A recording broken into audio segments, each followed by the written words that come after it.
Aston Villa 2, Manchester United 1. And let's be honest here, it was the Morgan Rogers show. A brace, another brace, and another winning brace. And once again, two remarkable goals from an outstanding player.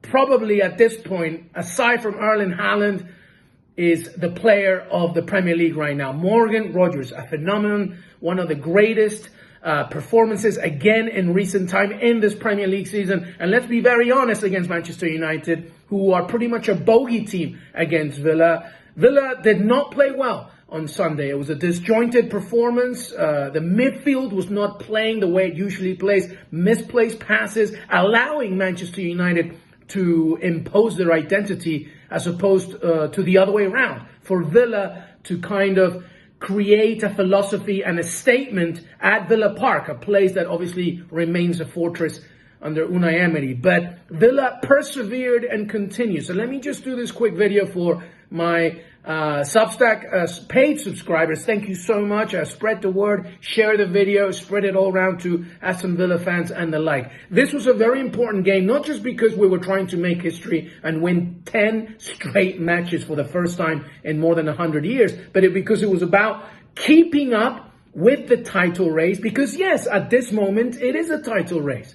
Things can happen after January. Things can happen in a marathon season. But at this very moment, Aston Villa, third, 3 points away from Arsenal, who also won this weekend, close to Manchester City, who also won this weekend. Aston Villa once again won. And this was an important game because it was about keeping the momentum going, keeping the rhythm going. Not just about Manchester United and not just about making history. Let's remember something. We're also in December, a period that's just going to come very hard and fast with matches in the festive period. And this was a very important match in order to maintain that kind of momentum. And the game did not start well, as I said. The first half was very disjointed. And even though Aston Villa scored first, thanks to that ridiculous goal from Morgan Rogers, great work from John McGinn in the midfield to feed Morgan to get that goal, that opener, it didn't last long. The lead did not last long as Matty Cash, unfortunately, committed an error in our own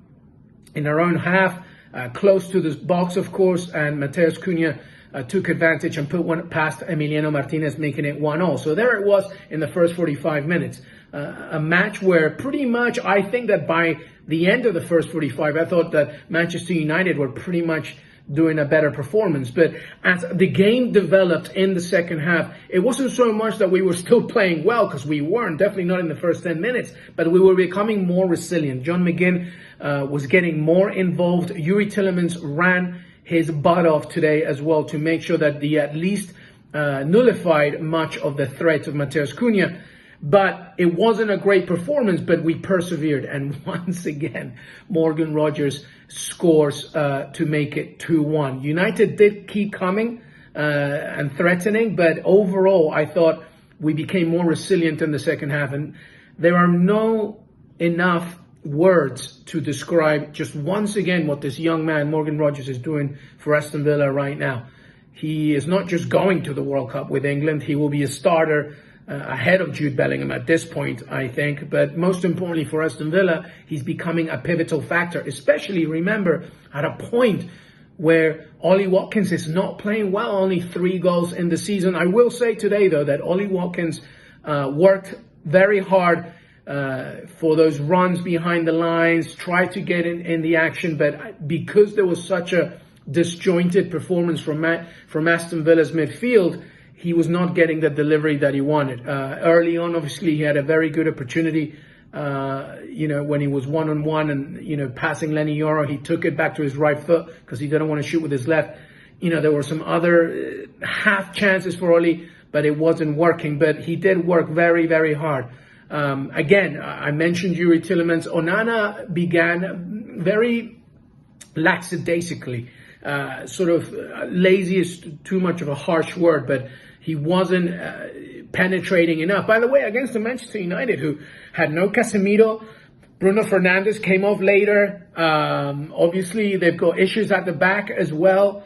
They've got 3 players that have gone to AFCON. So, this was a match where Villa should have taken more advantage, at least from a performance level. But once again, I feel like sometimes when we play a United, definitely historically speaking, we allow them to sort of create their own identity in the first 90 minutes. They wanted to press full. They were being more direct, and we kind of fell into their trap. And I think that we should have pressed higher a little earlier. We shouldn't have given them so much respect when they had the ball, because they're not really a passing team. They're more a team that want to hit you over and over under Ruben Amorim. But anyway, I think the moral of the story today is that Manchester United, with players missing, they should have, been the kind of opponent where Villa should have been a better team from a performance perspective. But it didn't happen. But it doesn't matter. Villa got the 3 points. Villa persevered, led by Morgan Rogers and a fantastic brace. And now we are speaking about a club that's in the top 3 points away from the title. And Morgan Rogers spoke after the game to NBC Sports, and he said, look, when people criticize us and they tell us that, we're like very low, possibly relegation, we don't listen. When people tell us that we're title contenders, we don't listen either. It's about doing your work day in and day out. And that's exactly the kind of focus that this team under Unai Emery should be like. And Emery will be enforcing that day in and day out. But I'm not in that team, and I'm not Unai Emery. And I'm telling you that right now, we, Aston Villa, are in a great position to keep fighting for a Premier League title. Is it ridiculous to say so? No, not at this moment. Will it happen? Well, that's another conversation to have. But let's remember, everybody, when Leicester City won the Premier League title, everybody thought it was a joke and a dream, and they did it. So why not? Why not believe, right? So just keep the optimism. 10 straight victories in all competitions for the first time ever in the Premier League for Villa, and for the first time in more than 100 years. What's happening is remarkable. Let's continue to be smart. We've got some tough games still coming up. Chelsea, of course, included, right? But let's keep the momentum, let's keep the optimism, and let's keep the energy. Morgan Rogers, the absolute star, as Aston Villa win 2-1 against Manchester United and continue on their trail to keeping up with the Arsenals and the Manchester Cities of the Premier League.